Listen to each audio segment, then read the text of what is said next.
నమస్తే. Welcome to Telugu రాజ్యం. ఇవాళ మనతో పాటు AP chief official spokes person, అలాగే మాజీ రాజ్యసభ సభ్యులు డాక్టర్ నర్రెడ్డి తులసిరెడ్డి గారు మనతో పాటు ఉన్నారు. సార్‌తో మాట్లాడదాం చాలా విషయాలకు సంబంధించి. నమస్తే అండి. నమస్తే.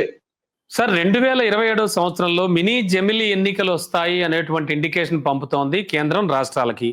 ఎందుకంటే 2027లో ఖచ్చితంగా అంటే యూపీ ఎలక్షన్స్ ఉన్నాయి.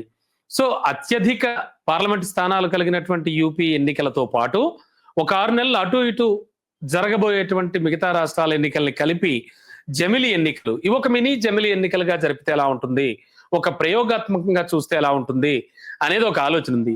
అసలు జమిలీ ఎన్నికలు అనేవి సాధ్యపడే అంశమేనా? జమిలీ ఎన్నికల్లో ఉండేటువంటి లోటుపాట్లు ఏమిటి? ఏమనిపిస్తోంది సార్ మీకు? నా అభిప్రాయం ప్రకారం జమిలీ ఎన్నికలు గాని, మినీ జమిలీ ఎన్నికలు గాని ఇది జరగడం అసాధ్యం అని నా అభిప్రాయం. ఎందుకంటే ముందు జమిలీ ఎన్నికలు జరగాలి అంటే దాదాపు 5-6 రాజ్యాంగ సవరణలు చేయాలి. రాజ్యాంగంలో ఆర్టికల్ 83, 85, 172, 174, 356 ఇలాంటి ఆర్టికల్స్ ను రాజ్యాంగ సవరణ చేయాలి. రాజ్యాంగ సవరణ చేయాలంటే లోక్సభలో 2/3 మెజారిటీ కావాలా, రాష్ట్రంలో 2/3 మెజారిటీ, రాజ్యసభలో 2/3 మెజారిటీ కావాలా, కొన్ని దాంట్లకు 50% ఆఫ్ ద అసెంబ్లీస్ యాక్సెప్ట్ చేయాలా. సరే, అసెంబ్లీకి మళ్ళొద్దాం. లోక్సభలో 2/3 మెజారిటీ కావాలా. నిన్న సింపుల్ మెజారిటీ కోసమే నానా అవస్థలు పడినారు. నిన్న చూసాం ఒక బిల్లు మీద సింపుల్ మెజారిటీ, అది దానికే నానా అవస్థలు పడింది. లోక్సభలో టోటల్ సభ్యులు 543. దీంట్లో 2/3 రావాలి అంటే 362 మంది కావాలి. ప్రజెంట్ ఎన్డీఏకు బీజేపీ కాదు, ఎన్డీఏకు అందరు కలిసి 293 మాత్రమే ఉన్నాయి. 2/3 కావాలంటే 362 కావాలా, కానీ వీళ్ళకు ఉండేది 293. కాబట్టి ఒక 69 తక్కువ ఉన్నాయి. లోక్సభలో 2/3 మెజారిటీకి 69 తక్కువ ఉన్నాయి. కాబట్టి ఆడ 2/3 రావడం ఇంపాసిబుల్. ఈవెన్ రాజ్యసభలో 245 రాజ్యసభలో టోటల్ సభ్యుల సంఖ్య, దాంట్లో 2/3 రావాలంటే 164 రావాలి. ప్రజెంట్ రాజ్యసభలో ఎన్డీఏకు ఉండేది 121, ఇక్కడ 43 షార్టేజ్ ఉంది.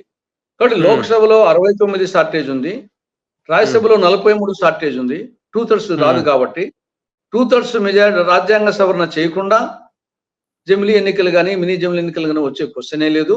రాజ్యాంగ సవరణ కావాలంటే 2/3 మెజారిటీ అక్కడ కావాలి, ఇక్కడ కావాలా, అది వచ్చే అవకాశం సమీప భవిష్యత్తులో లేదు. కాబట్టి ఇది ఊరికి అంటా ఉంటారు తప్పనిచ్చేసి నాకు తెలిసి మినీ ఎన్నికలు, జమిలీ ఎన్నికలు, మినీ జమిలీ ఎన్నికలు రావడం అనేది అసాధ్యం అనేది ఒక యాంగిల్. రెండవది దీన్ని రాజ్యాంగ సవరణ చేసి బలవంతంగా జమిలీ ఎన్నికలు తేవాల్సిన అవసరం ఏముంది? దానికి అనుకూలంగా ఉండే వాళ్ళు చెప్పే అంశాలు 2. మోడీ గారు కానీ జమిలీ ఎన్నికలకు అనుకూలంగా ఉండే వాళ్ళు చెప్పే కారణాలు 2. ఏమి? ప్రభుత్వానికి ఎన్నికల ఖర్చు తగ్గుతుంది. రెండవది వచ్చేసి ఎన్నికల ప్రవర్తనా నియమావళి కారణంగా అభివృద్ధి కార్యక్రమాలు కుంటుపడుతున్నాయి. తరచూ ఎన్నికలు జరిగినప్పుడు ఈ మోడల్ కోడ్ ఆఫ్ కాండక్ట్ అమల్లోకి వస్తుంది, అప్పుడు అభివృద్ధి కార్యక్రమాలు అమలు జరగడం లేదు అనేది ప్రధానంగా ఈ 2 నరేంద్ర మోడీ గారు కానీ బీజేపీ నాయకులు కానీ దీనికి అనుకూలంగా వాదించే వాళ్ళు కానీ చెప్పేది ఆ 2 కారణాలు, ఇంకా వేరే కారణం లేదు. ఈ 2 కారణాలు కూడా సహేతుకం కాదన్న అభిప్రాయం. ఒకటి ఎన్నికల ఖర్చు. 5 సంవత్సరాల కేంద్ర బడ్జెట్, రాష్ట్ర బడ్జెట్ లో తీసుకుంటే ఆ టోటల్ బడ్జెట్ లో ఎన్నికల ఖర్చు అనేది 0.001%. ఎన్నికల టోటల్ బడ్జెట్ కేంద్ర రాష్ట్ర ప్రభుత్వాల బడ్జెట్ లో 5 ఏళ్ల బడ్జెట్ తీసుకుంటే అందులో ఎన్నికల ఖర్చు అనేది 0.001%. కాబట్టి అది ఇన్సిగ్నిఫికెంట్.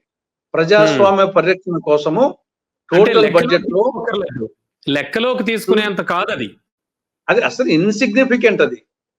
తర్వాత ఆ ప్రకారం అనుకుంటే అది ప్రజాస్వామ్య పరిరక్షణ కోసము పోనీ ఆ డబ్బు ఎక్కడికి పోతుంది? అది కూడా ఈయన వచ్చేసి దేశంలో సర్క్యులేట్ అయ్యేదే ప్రింటింగ్ కో, దానికో, దీనికోది.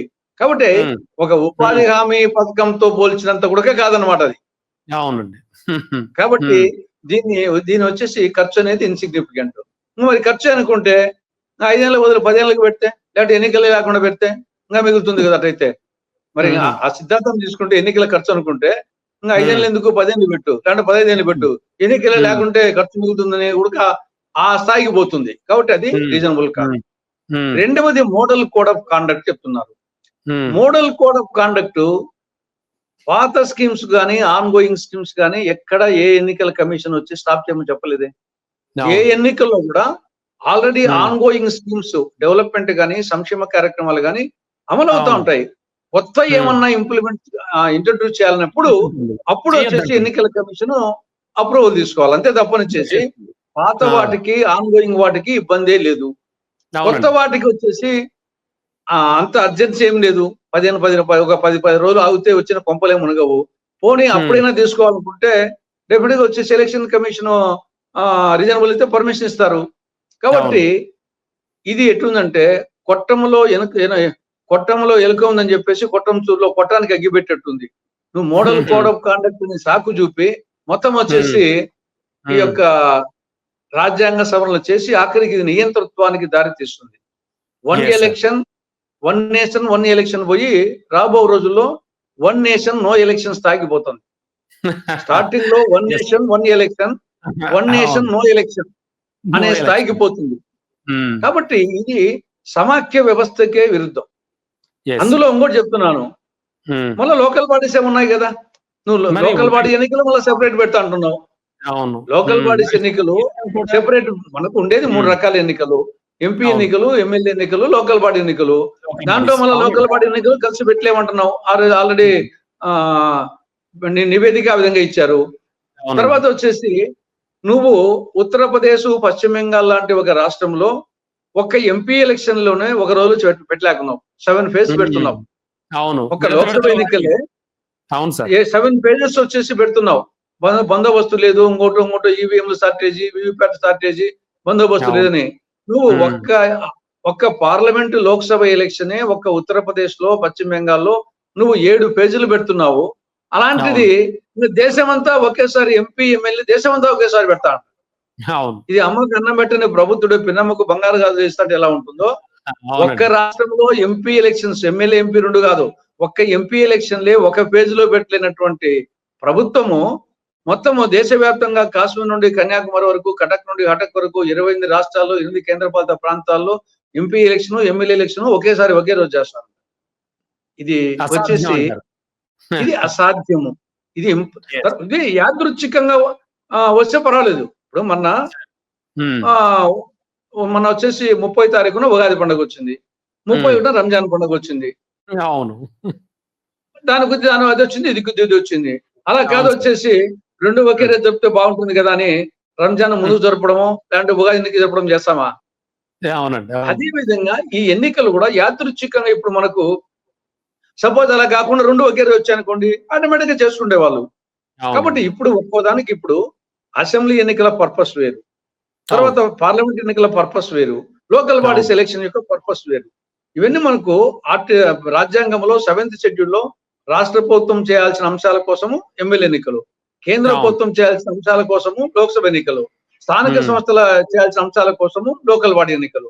కాబట్టి సమాఖ్య వ్యవస్థలో ఇది రాజ్యాంగంలోనే ఇది ఎవరెవరు ఏం పని చేయాలని, కుక్క పని కుక్క చేయాలా, గాడిద పని గాడి చేయాలా, అంతే తప్పనిచ్చేసి మొత్తము అన్ని కలుపుతా ఉంటే ఇది రంజాను,